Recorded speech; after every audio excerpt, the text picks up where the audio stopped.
Downing Street has lashed out at French fishermen who have blocked lorries carrying UK landed fish travelling to an EU seafood processing centre. Boris Johnson's official spokesman criticised the move as unjustified and said Emmanuel Macron's government was being spoken to about the issue. French fisheries have accused the government of being slow in issuing post-Brexit licenses for EU fisheries to catch in UK waters. They claim 80% of vessels from the northern Hauts-de-France region have not yet been granted licenses. As many as 80 fishermen set off flares on Boulogne docks and created barricades to block trucks seeking to transport fish to the area's seafood processing centre. Reacting, the number 10 official said this afternoon, "We take an evidence-based approach to licensing EU fishing vessels using the information that's supplied to us by the European Commission. We do not recognize the figures being shared by the French fishing industry. We have issued licenses to all vessels that have met the criteria and have provided the relevant information.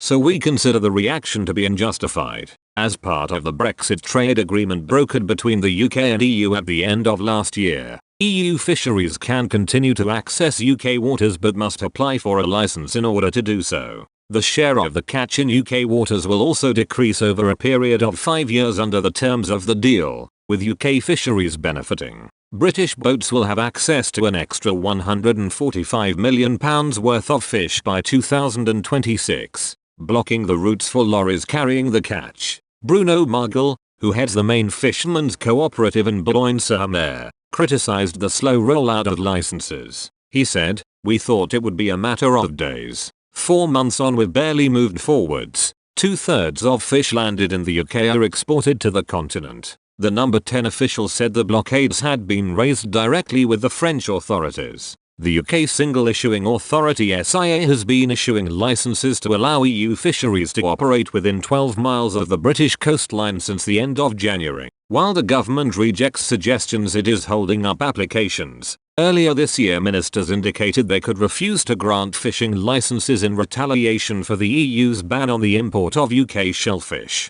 Since the end of the transition period at the end of last year, shellfish caught in UK have been banned from being sent to the continent due to bureaucratic EU rules. Only mollusks caught in the cleanest grade A waters can be imported by the EU without requiring purification prior to shipping. While Britain was a member of the trade bloc, it was not required to abide by the red tape and purification could take place anywhere within the EU. The UK says negotiations were assured the ban would only be in place temporarily until a change in Commission rules come into place in April. However, the bloc has since made the block on imports indefinite. Speaking in the Commons in February, Cabinet Office Minister Michael Gove hinted the UK could block the issuing of fishing licenses as a response. He told MPs, "It is important that we reserve our own rights when it comes to making sure that EU lives up to its side of the bargain." Following the protests overnight, the French government has called on the European Commission to take firm and determined action to ensure the UK lives up to the Brexit deal. Europe Minister Clement Beaune and Annick Girardin, Minister of the Seas, said, "We will act in a spirit of European solidarity and cooperation with Britain, but the urgency of the situation compels us all to speed up efforts."